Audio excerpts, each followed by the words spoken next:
So just another follow-up video. I love FOBO Bike. So I'm recording this with my phone, which is the master for FOBO, but I shared it to my iPod. It's called FOBO Share, in which I have to have another email address registered. But this is my iPod. And man, I gotta tell you, I love it. This iPod goes in my trunk. If FOBO Bike sees a pressure issue, it tells me even over my speakers when it's plugged into the iPod connection, but it's awesome.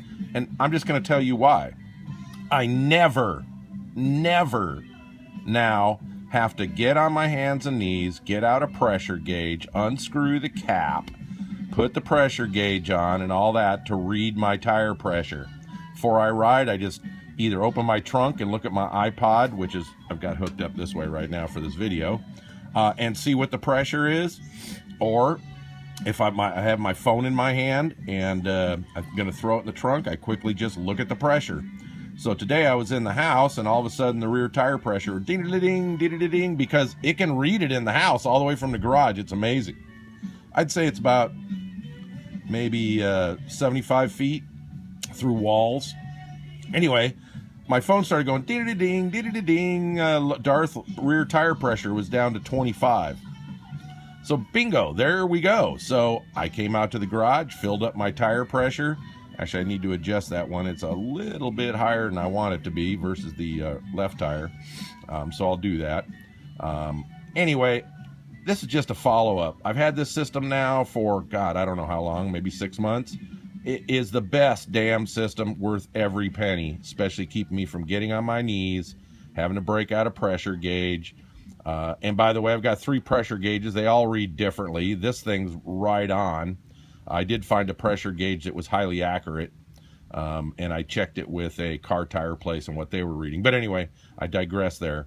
I mean, this is accurate to point something, right? Most pressure gauges aren't. So needless to say, I'm loving this system. Highly recommend it. By the way, I've got the Spider with the air shock, so I've got my air shock showing as well. They've now fixed the software. There was a problem where they reduced what you could set for low and high warning limits, and the air shock changes a lot. So it'll go on me from parked from about, say, 35 to when I'm riding and hitting bumps, it'll sometimes hit 80.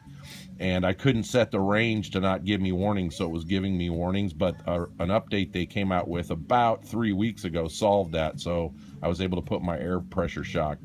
I'll show you what I got here. Oh, that's right. This won't show you because I can't do the settings. Let's see. Hide pressure settings. No, I don't want to do that.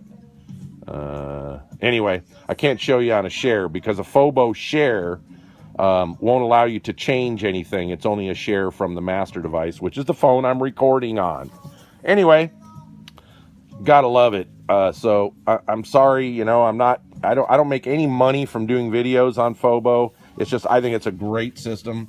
And I'm going to brag a little bit. I was the first to find it and use it on a Spider. And the fact that they even have a Spider on there was pretty cool. So anyway, so let me just show you something on the new software.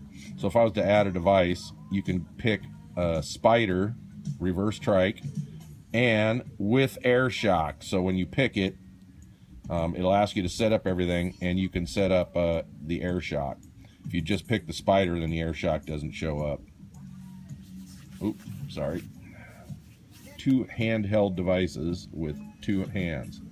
So yeah, the air shock doesn't show up. Anyway, I got to tell you, man, love the thing. It's freaking awesome. I highly recommend it to anybody. And the fact you can do FOBO share, so you can share it from your phone to, say, your iPod in your trunk. So you've got 2 devices that can actually monitor the tire pressure depending on which one you have should you decide to ride. It's just pretty awesome. Anyway, just some follow-up from me.